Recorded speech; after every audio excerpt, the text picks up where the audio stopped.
Know that they ride or die. I keep boys by my side. Know that they ride or die. I keep boys by my side. Day we hustle, but the night we. And welcome back to Wrestle Theory. Now, I was gonna be like, "What episode are we on now?" Like, this is episode 9. Ooh, we're almost at 10. This is great, man. How you feeling today, Devin Uso? Oh, I'm feeling great. It's a beautiful Sunday. It'll be Wednesday for our fans, but a beautiful Sunday. As of this record, yeah, beautiful Sunday. For all the Wrestle theorists, thank you, and shout out to all the Wrestle theorists on YouTube and Instagram. Crazy interaction, and we appreciate all of our Wrestle theorists for having our backs and also constantly engaging. So thank you for all the likes, shares, comments. Follow us on TikTok, Instagram at Wrestle Theory, and look, we got these new mics now. We are official, so you can go follow us right there. Oh, that shit's so nice, brother. So we're about to get into it. We got so much to cover. So much happened this week in professional wrestling, and it's pretty cool because we got the Daniel Bryan situation that just happened. Collision. We could talk about that. We also have MJF and Samoa Joe. It's like they're going that way, so I'm excited about that stuff. Cool stuff happening on SmackDown with the Judgment Day, with Street. Well, I guess, can we call them Hurt Business by now? They haven't even announced what they are, right? How about the Almighty Prophets, baby? Oh, that's nice. I like that. The Almighty Prophets. So look like we're getting something there. And then there's a lot of stuff going on in Raw too. So I say we start with AEW first. Okay.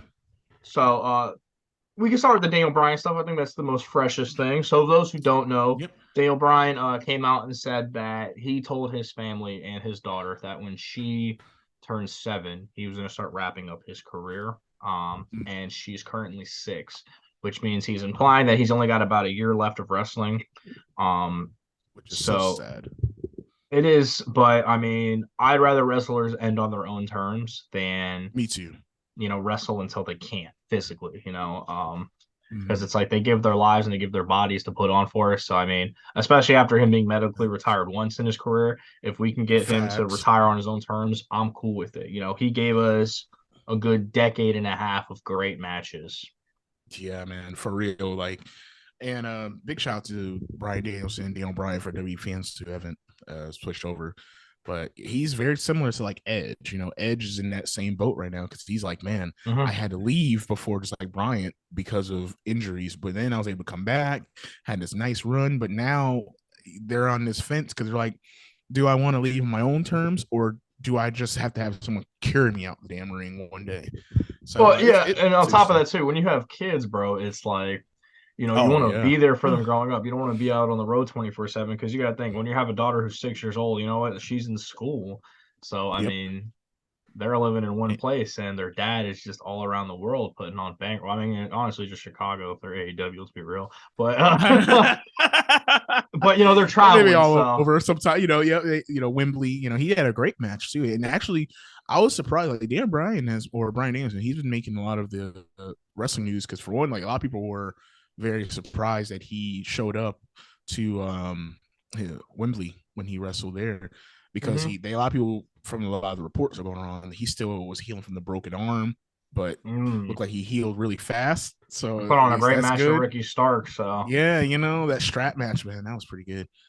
So it's a shame though because we love him so much as wrestling fans. As fans, we don't ever see like some of our favorites retire, but it's part of life, Father Time. So I want to ask you, Devin Uso, who are some people that you would love to see Bryan Danielson wrestle before he hangs it up for good? Okay, so for one, I want an Adam Cole Daniel Bryan rematch because they had a Bryan Danielson rematch, because they had the match on SmackDown when that year NXT versus SmackDown versus Raw. And that was for the NXT champion. Yeah, it was for the NXT championship. And at the time, they were trying to put NXT over. So it made sense that Adam won. I feel like Bryan didn't get a fair shake at that match. So I would like it, like, no strings attached. Just these two are wrestling, and the winner is the winner. I mean, he called out Zack Sabre Jr., so that is going to be a crazy match. The best technical wrestler in the world versus the other best technical wrestler in the world. So that can Facts. go either way. That sounds crazy. The amount of like joints that are about to be bent in ways we've never seen bent before is gonna be nuts. Yeah, I know, right? Do you want to do like your like a five, like you pick 5 opponents and I could pick 5 opponents, maybe? Like that you would love to see, so we can try to narrow it down, because there's so many people we love to see. Well, I guess we can just throw out a few because I haven't really planned a list. Okay, but... yeah, like 5 or 3 would be fine for you. I think I got like 3 or 5. Well, you go ahead. You can say them. I'm thinking. All right, so I want to see, before it's all said and done, I hope that this will be the retirement match. Like when he says, "Okay, this is my last match, y'all." I hope it's with. A lot of people may only know him as a commentator, but Nigel McGuinness, like that dude was Ring of Honor when Bryan Danielson, was on top. Like they both were like putting on classics. It was very technical. Some that don't know Nigel McGuinness also, like he's commentate for NXT. He was a great wrestler. He was in TNA for a little bit as Desmond Wolfe. So I mean, he had a really great match actually with Kurt Angle. We could throw it in there when we talk about Dave Meltzer and all that. And Kurt get that 5-star match.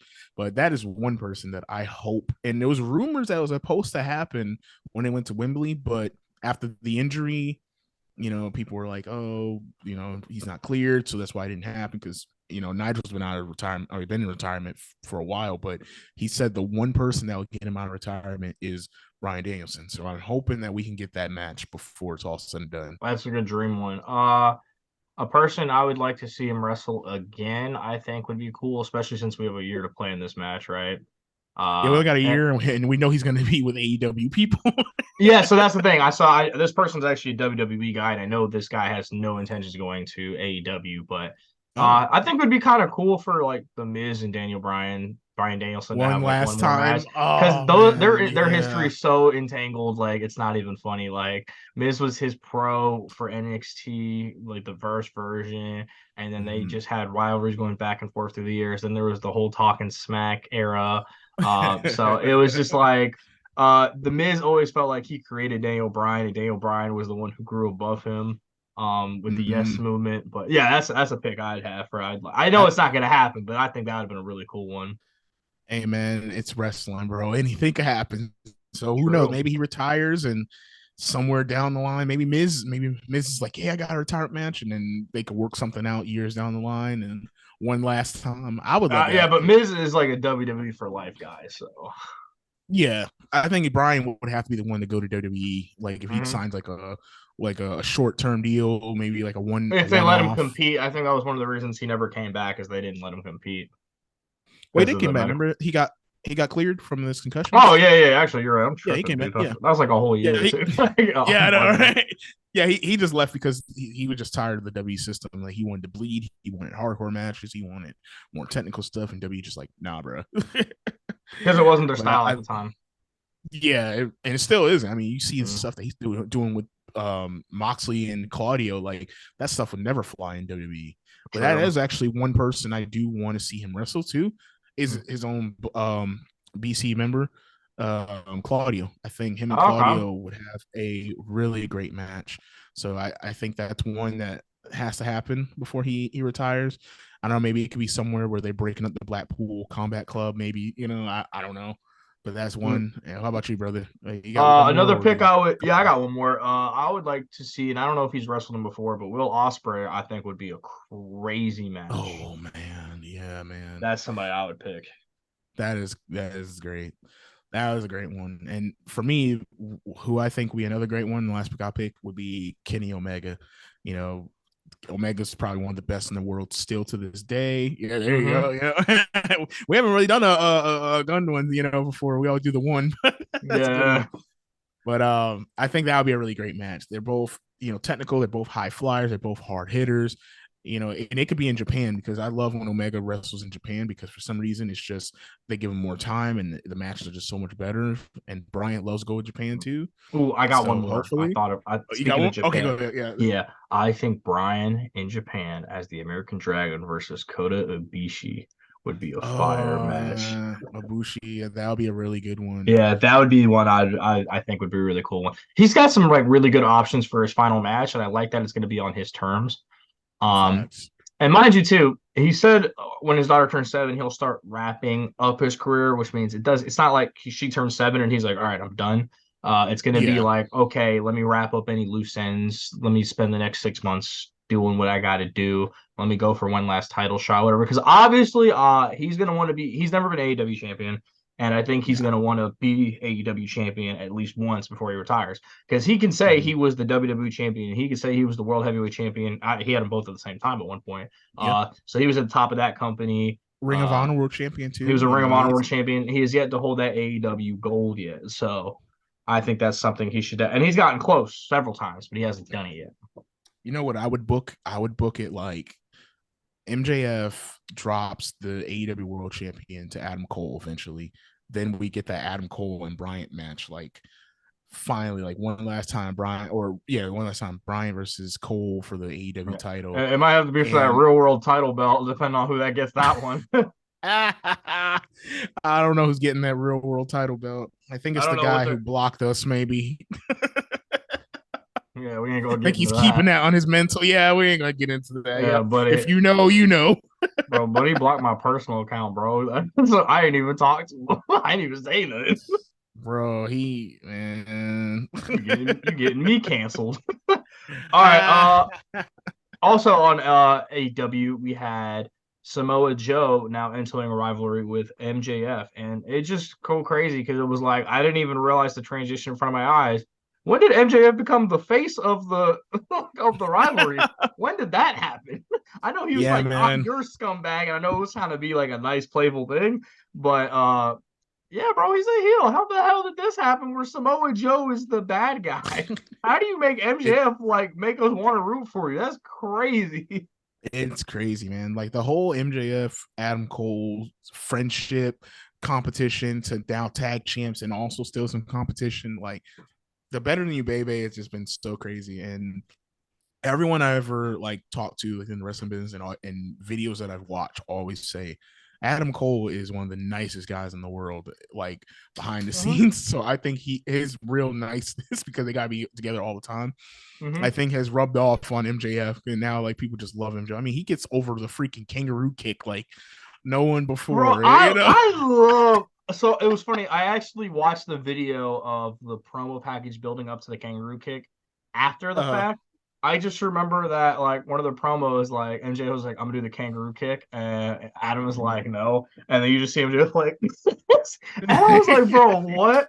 And then, dude, the way that they're putting emphasis on these silly moves and making them like so cool when they hit is awesome. Because obviously there's the double clothesline. I remember one of their first tag matches, Adam was pushing him to do a top rope suicide dive through the middle. Suicide dive, yeah. You know, and MJF don't do that. So yeah, he's like, I remember he teased it. It was like, yeah, and he played with it so much that when he finally hit it, it wasn't the greatest ever. But because he did it, he made it such a big pop. Yeah, and then the kangaroo kick. Oh, I love the kangaroo. It's like my favorite thing right now.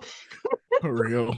And I love that they're actually doing what WWE doesn't do sometimes. Like they love, like AEW does this really good. They love to tie up like your past history, where sometimes WWE, they try to like ignore like any prior knowledge that fans may have of you. Like they try to ignore, like, oh yeah, you were a tag team in the indies, or you were, you know, the shit in NXT, but now in the main roster, don't mean it. See, like, they need to work away from that though, because I can understand like in the early 2000s, right? The internet wasn't as prominent as it is today. So back then in the early 2000s, I get it. If you come to WWE, you're on TV, the chances are people don't know your other stuff unless they watch that stuff. So only the true fans knew you. And that's why, like, and they should have realized that the moment they went to NXT and they started making NXT the black and gold era, that like their fans and those crowds were different from the Raw and SmackDown crowds. Those were real fans. So they knew those guys, they knew who they were. Like when Adam Cole and Red Dragon came to NXT and they snuck Drew McIntyre, people were going crazy because they knew who they were. I'm not gonna lie, I only knew a little bit of Adam Cole at that time because of Bullet Club stuff, but I didn't know who Red Dragon was. but like you can tell the hardcore fans are losing it. But now we're in the age of the internet, baby. We got AEW, Ring of Honor, TNA, all that shit's on YouTube. If you watch wrestling, those clips show up. You know who all those people are. So they should act like we.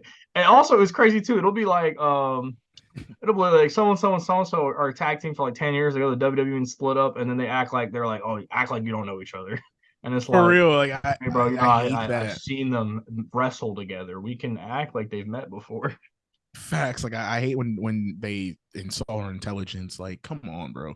And I love that AEW is not afraid to do that, and will say, hey, yeah, well, MJF was like, yeah, I was that 19-year-old kid just trying to make it, and yet your bully ass, who was NXT champion at the time, shoved me in the hallway. I ain't that little kid no more, like, so it's beautiful they're bringing that up, but Joe will always look at him as a little kid.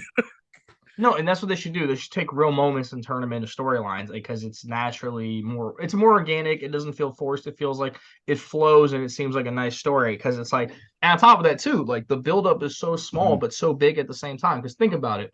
For WWE, so many like little things have to happen for us to be like, oh, they're beefing, oh, there's a match. But AEW, it's like they literally took a video that went viral like a couple years ago after MJF started getting big, of Joe shoving him, because that was a big interest at the time. And then all they did to set up the whole rivalry is Joe shoved MJF. Now it's a thing. Isn't the same way? Yeah, it's just a thing. Beautiful. Now. And I love that it's actually taken away from all that drama that happened on where It was a good rebound for both Joe and MJF. Yeah, no, it is the CM Punk stuff. Yeah, it was a good rebound. I actually didn't expect it, but I like it, because I wanted Joe in that main event picture. So I actually wanted him to beat Punk for the Real World title, which I didn't think was going to happen, and it didn't. But did you see the meme too, where they were like John Mox when he's going to get asked to be the interim World World Champion? Yeah, bro, that shit was funny. He was like. That was hilarious. Just think about every time somebody gets hurt or fired, they're like, "Yo, Mox, you back? Mox, you back at top, baby." Let's call Mox. Shout out to Mox too, because he does step up every time. Yeah, like every time. Like, I know he's probably gotta be frustrated with it, but he's just like, whatever.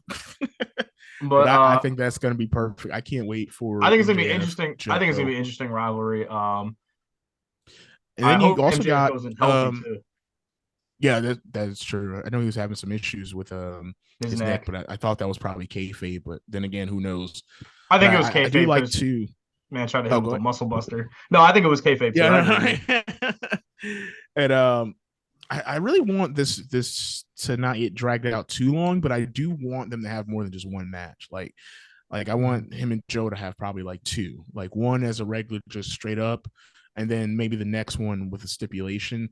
I'm thinking, because Joe can get violent, man, so I'm thinking like maybe we should do like some type of like hardcore or actually maybe a steel cage. Joe's really good in steel cage matches. Yeah, I kind of hope that MJF kind of leans more into his heel side, so this can be a cool heel versus heel storyline. Because obviously, like I said, MJF was like naturally babyface all of a sudden. I was like, yo, what?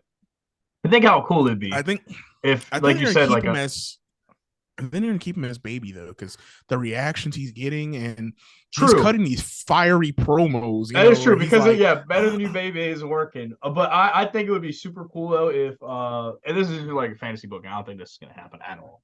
But like they kind of unleashed that heel MJF, like ironically, like back like when he was going against CM Punk, like the devil stuff when that started for him. Like you take that character and put that in the Joe rivalry, because like he had so much heat with Joe over the years, like he did with Punk for years to come. So like he could have Adam help him, and they could have somebody chain up Joe while he's hitting him with the ring and be like, I'm the devil too, like screw you, Joe, like who's the kid now? Who's the kid now? I think that'd be pretty interesting. But I was gonna say too, like, because you got Adam Cole, and he's got some stuff going on with Roddy and what is it, the Kingdom that they call themselves? The Kingdom? Yeah, the King. Yeah, so Ospreay's boys. Yeah, so that's interesting how that's gonna play out too. Where I don't like to assume, but I'm assuming maybe they might drop those Ring of Honor tag titles to them, to further more of like their feud there. And then you got Roddy and I think eventually like it's going to be maybe a triple threat. Roderick Strong's going to get involved with MJF and Adam Cole, or maybe they'll just do a blow off of Adam Cole versus Roderick Strong. Like I don't know how they're gonna go. I think it's going to be a Roddy and Adam rivalry because, I mean, even from because I ain't going to lie, like, I know it's all a story, but yeah, Roddy bugging, bro. Yeah, I know, right? Like a crazy. I like this. I like this version of Roddy because, like, you know, people always try to knock him and say, oh, he's always a great wrestler, but he's kind of boring. Which I mean, pretty truthfully, like I'm not gonna lie, I even said I think before the podcast, but at least we're finally getting a chance to see him do with some character, different. Yeah, and he's actually doing really good. He looks like an obsessed ex-girlfriend or something. They played a cool video package on Collision, you know. Yeah, no, I feel that. I was like, only thing they're missing is if Roddy will take Ziggler's, it should have been me, you know. And he have like pictures of like maybe like MJF and like Adam Cole and stuff, and then he's like, it should have been me, and like maybe take his face on and put it there, like just to start showing all the Undisputed Era pictures of them together. And just... For real, that would be hilarious. But I can't wait for that, brother. Same with you. I think you want to talk anymore about AEW, or think we're good? No, I was gonna say let's transition over into WWE because also there's so much that's going on in WWE right now. So let's start with Raw. Yeah. Judgment Day. First off, bro, is Dirty Dom trying to bring Jey Uso into the Judgment Day, bro? Bro, I love that picture. I hope you can put it in the video, bro. When you sent me of like emo Jey Uso. Emo Jey Uso. I'll put it up on the screen. Yeah, that was pretty. That was hilarious. I saw that. I was like, damn, that's some funny shit. But yeah, that's interesting because Jey just left. You know, the bloodline. Do you think he really wants to join the Judgment Day? Group? Yeah, you got this man. Cause tonight will be the night. I'm over you. Over again. Yeah, that would be so bad. Sorry for my singing for the guys listening in your car. I know, right? You gotta imagine what we're seeing right now. Like, we're gonna have the picture of emo Jey. Yeah, look at the video when you get a chance just to see that picture. Oh my god. Yeah. I'm not gonna lie though, that promo between Dom and Jey though, where which by the way, I noticed this is really smart. They had it happen backstage on video. That way Dom could talk and not get booed out. I love that. Small detail. Yeah, I know. Right? But yeah, it kind of really actually that promo I think did more for Dom's character than Jey's because it kind of puts a bit of like I don't know, I want to say like face or humanization into Dom's side of his story, but like, and obviously this is all kayfabe, like not real, but like imagine the narrative now for his story that makes his character make sense. That what if really all this time like Ray was a bad father at home? Like what if like he was actually in an abusive family, but nobody knew it because Rey Mysterio has been everybody's hero for the past 20 years. You know, because everybody knows Ray is the ultimate underdog, Mr. 619. He's been a hero to so many people. He's the most famous luchador of all time. And it's like, what if he really was a bad, father? Now, I'm not saying he is unreal. For real, I'm not saying he is, but for storyline, what if he was? That gives Dom's character, like, it makes sense. So I kind of like that humanization, that conversation he had with Jey. And it was just like, hey, look, dog, you have a toxic family. I have a toxic family. I know where you're coming from. But I'm with a new family who lets me be me. I do like that, yeah. So, I mean, now the thing is, too, is like now that opens up so many different pathways of where the story can go. Because I don't think Jay's ever going to join the JD. But if he did, it would be like now he's got issues with Sammy. And, they just got Usi together. So I don't want that to happen. They Usi right now, They Usi right now. And then that right there, that's what makes this whole Jey Uso on Raw thing like so interesting because you got like Judgment Day trying to recruit him, but yet that's going to cause problems because JD is not official and he's been putting in work. So he, they can come back and be like, yo, Dom, what's up with you trying to invite Jey?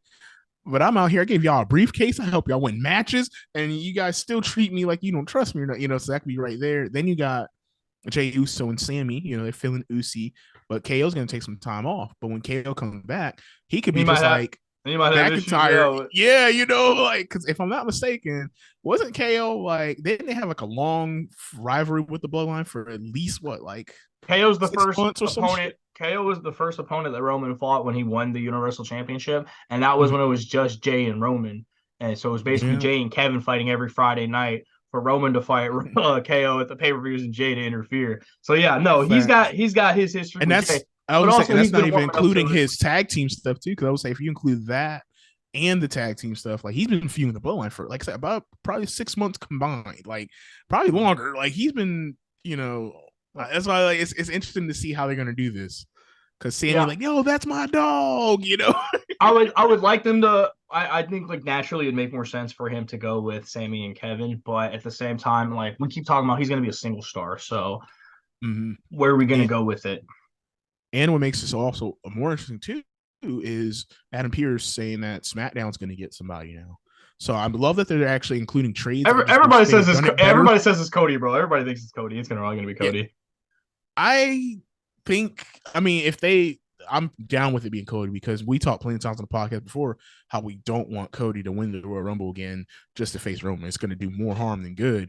This is probably, to me, the best way, especially they didn't want to take the briefcase from Damian because remember we also pitched Damian versus Cody for the briefcase or something. But if they want to just be like, hey, look, y'all got Jay, we got Cody. Now Cody can work his way up the ladder and everyone keeps their briefcase and Gunther can win the Royal Rumble. So I'm happy with that either way. But did I mention about Gable and Gunther? Because what a classic! We gotta talk about that right now, bro. Oh, did we not talk about that? That was this past week, yeah. Yeah, it was this week. Banger. Classic banger of a match, real good. So like pulling on the heartstrings, bro. I low key Gable's really want Gable to win it. I want Gable to win, bro. I did too, but I had a feeling I was like, nah, they wouldn't screw Gunther like this. Like literally with the last week to break the record, and they're like, nope, Gable, you're the champion. Like I had a feeling. I didn't think he was gonna win, but I wanted Gable to win because I thought it would be cool. Because I would like the transition of, I want Gable to beat Gunther, hold the belt for a while, then maybe Jay could take it. Just because I think Jay, I don't think a world heavyweight championship is in the question. Yeah, I'm not against it either, but I feel like they need to build up. Because I think him and Seth will put on a banger, but I think they need to they had to do like how they did Big E. They got to give him time to work his way up the ranks before he becomes WWE champ, right? Big E went for the IC title again, like his old roots, beat a few people's asses, lost the belt, beat some people up, got the briefcase, became a world champ. Give Jay the time. Yep. Don't just throw him into the main event picture, because if you throw him in, he's gonna lose. It's already guaranteed. We don't want that. Yeah, that is true.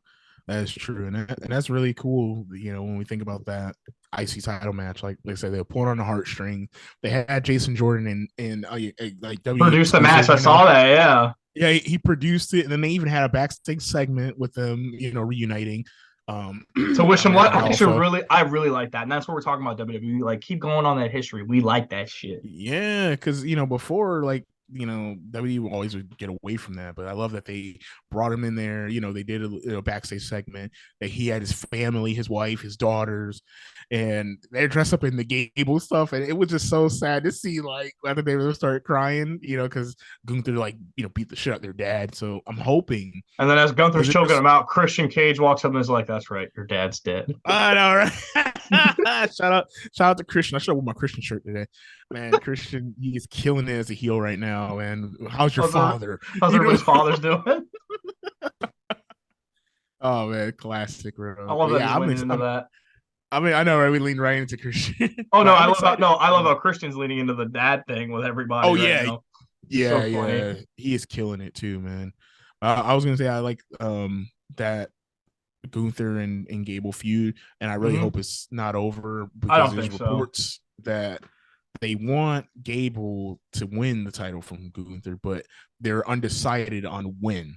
They're saying some are saying Fastlane, which to me I think that probably makes the most sense, but they kind of want to keep Gunther strong for a while.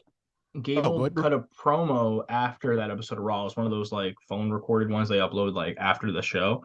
And he was in the locker room and they were asking about it. And he was pretty pissed off and they're working the angle about Gunther beating him up in front of his family, basically. And he was like, I hope Gunther doesn't lose that damn title because I'm going to be the one to take it off him. I did see that. Yep. Yeah. So I think it's looking good for Gable. I like the insight. I think he will be getting it in the future. Just don't know how.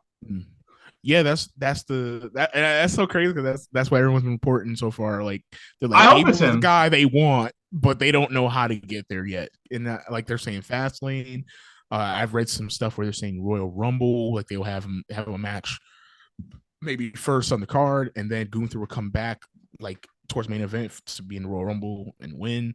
Then some are saying no, it's going to be Fastlane. So it's kind of a toss up, but at least we could both say we're happy Gable's finally getting that push. Yep. All right, and on to SmackDown this week. So it's funny we talked about it, but the tag titles have that superpower where you can just float on whatever show now. Yeah, and so it's cool to see Judgment Day on SmackDown. It is. And then they got pressed by the Almighty Prophets, bro. What about I love that name, man. And for you guys to check out the podcast now, or even just seeing this snippet, check out our YouTube exclusive where that name came from, so you can understand that insider. Because we don't know exactly they're going to be called the Hurt Business 2.0 or Hurt Business at all, but I do like the Almighty Prophets. That's what Devin Uso did that. So shout out to you, brother. WWE. I'm excited. How do you feel about that? Oh, the Almighty Prophets? Oh no, I love it again. Like I feel like I'm getting that Hurt Business intensity once again, getting pressed by them, because I loved it when they walked down. It was just like it reminded me of when the Hurt Business walked out on what was the name of that dumb group that Mustafa Ali was in charge of. Fucking what was their name? I know them. Oh man, it's so amazing. Like the Retribution. Yeah, I was gonna say it was like Mace and T-Bar and all of them. They had Mia Yim. Yeah, the boo boo ass dog water group. But at first when they were just a bunch of no names, just trashing up Raw and all this crazy stuff, it was really cool how the Hurt Business, they came out, they took their suits off, they looked like a real threat, and they came out and they just threw hands at everybody. I felt that same energy on Friday when they came up against the Judgment Day, because I'm sitting here looking at Damian, looking at Lashley, and I'm sitting here like, yo, Damian, I don't think you know who you standing against from right now. Bobby Lashley is a unit, bro.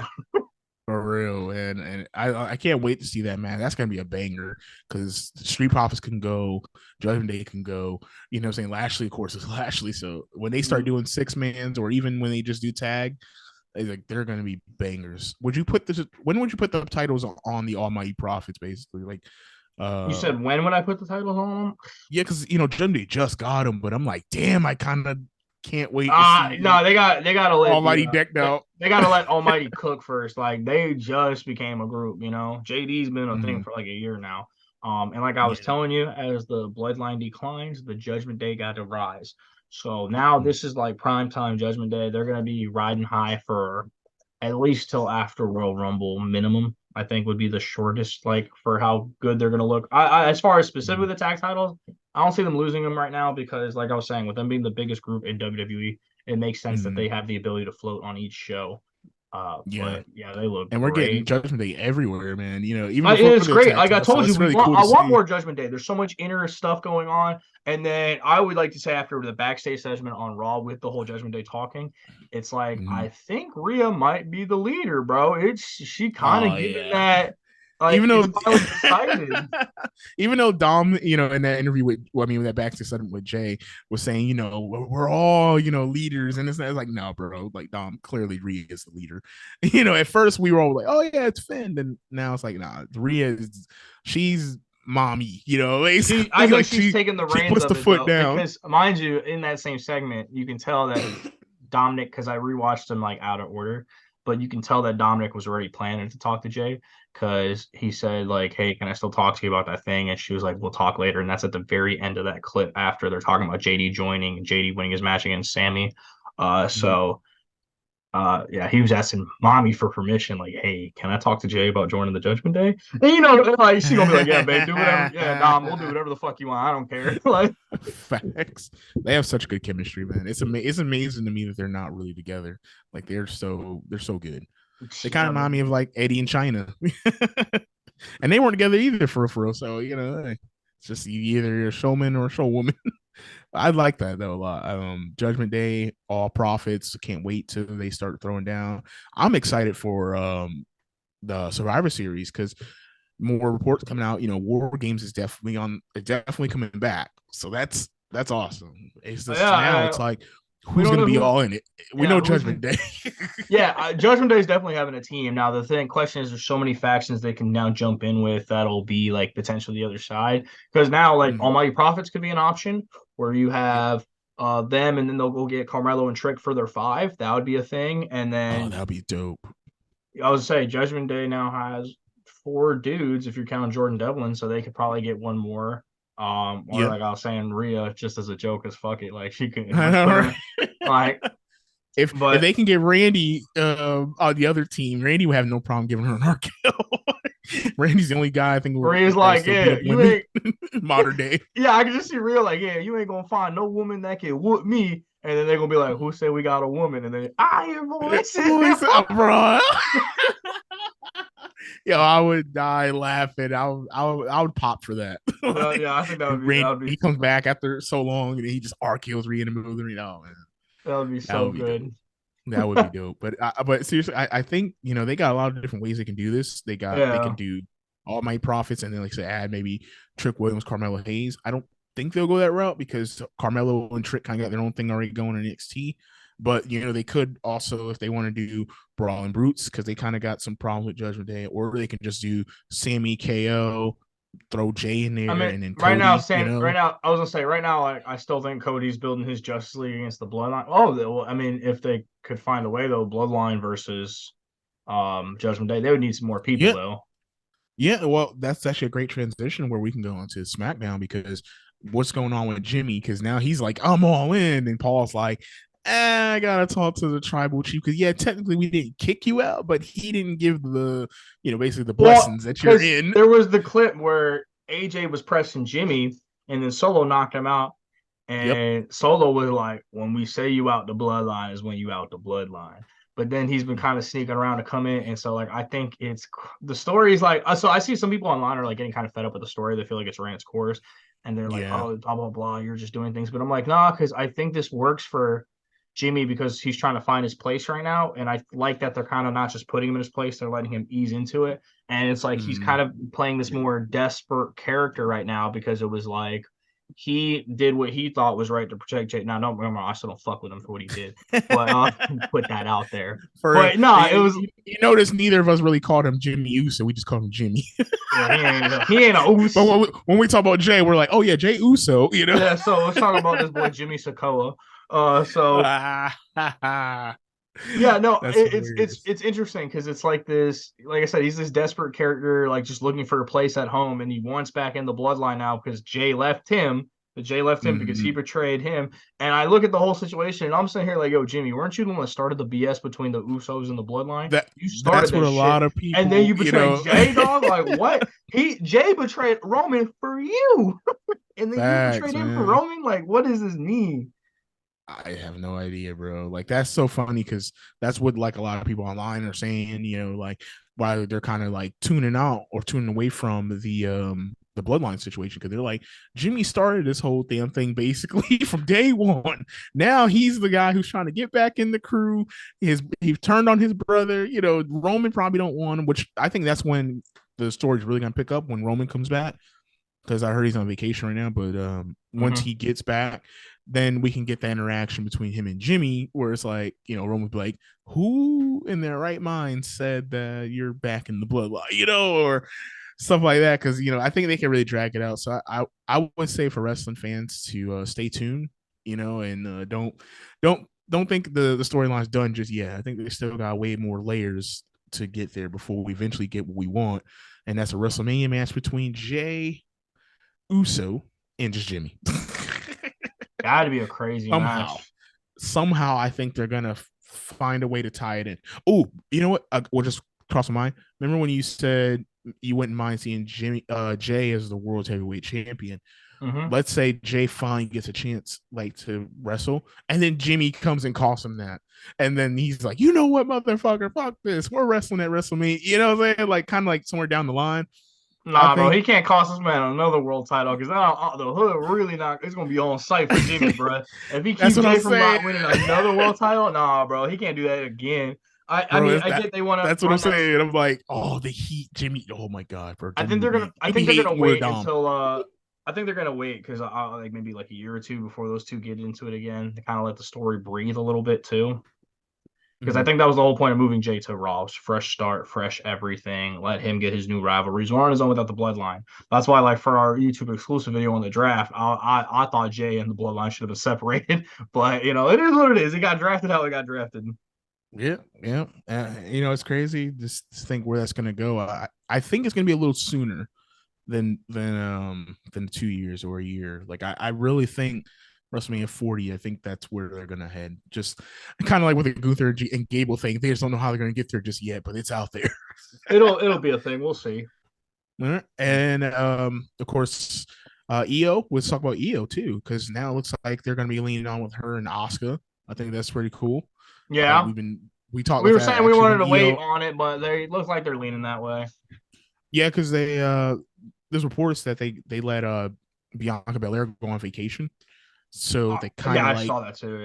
Yeah, they kind of need someone to fill in, and they're like, all right, well, Charlotte, she got some stuff going on with damage control, so that could have been the easy one they could have done, but it looks like they're trying to go more with Charlotte and Bayley doing something.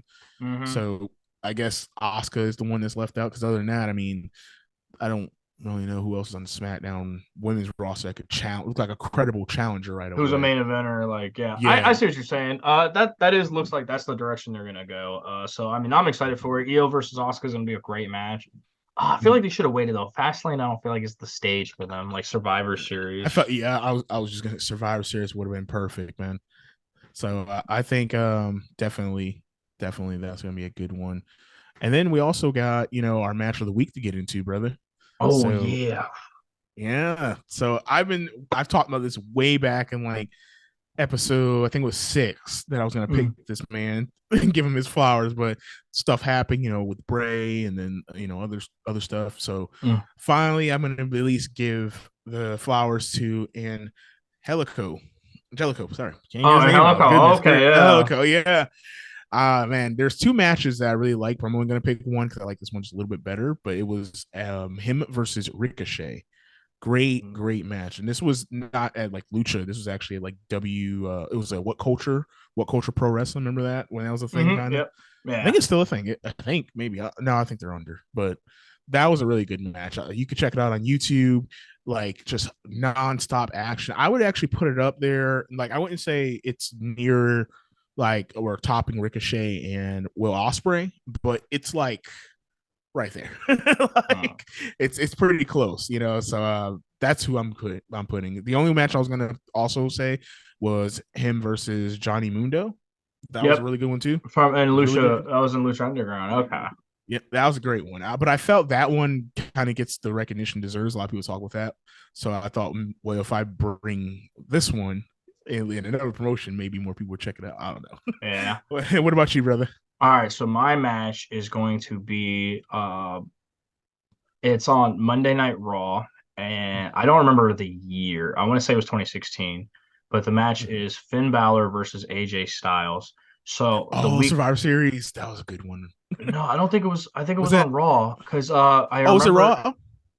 Yeah, so I remember that basically there was, I forget, it was either travel issues or like a sickness going around where half of the Raw roster couldn't show up. Yeah, and so SmackDown took some guys to fill in, and I think it was supposed to be Finn Balor versus I think Seth or somebody, and they couldn't make the match happen. So SmackDown lent them AJ Styles, and that was the first time in WWE that those 2 guys shared a ring together, and I thought it was just like a beautiful match. It was, and then at the end they did the 2 Sweet. I thought that was pretty cool. Yep. I don't know why I thought that was. I don't know why I was thinking Survivor Series, but yeah, you're 100%. I remember that match. It was so good, man. That was a classic. That was some great matches. You've been cooking, bro, with your matches. I think I've been cooking too a little, but like, man, that was a good one. That was a really good one, brother. I love the art that modern wrestling has kind of created, because back then it wasn't as technical. But at the same time, the emotions were higher back then. But now it's like you look at it from like an artistic like spectacle of like, oh, this guy works so well and this guy works so well. It'll just be like, it would be a treasure if we get them in the ring at the same time. And that's like what I felt like you get when you put Finn Balor and AJ Styles, 2 great guys like that in the ring together. It's going to be a great match regardless. Oh man, yeah, it was an instant classic. And you know what's crazy? I don't think have they wrestled again since. So the Judgment Day. Yeah, because the Judgment Day versus AJ was kind of started. Yeah, remember? That's how it started. Okay, yeah, I was gonna say they could run it back one good, because they did the OC match again. Yeah, I don't think they've gone 1-on-1 since, but they've wrestled since.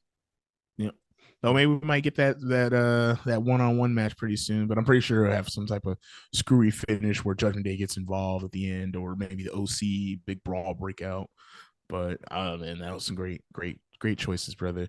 And you got anything else you want to add, bro? I think we covered most of the main stuff that's been happening in this week. We got our matches of the weeks. We talked about Raw, highlight Raw, highlight SmackDown. I think we're good. AEW.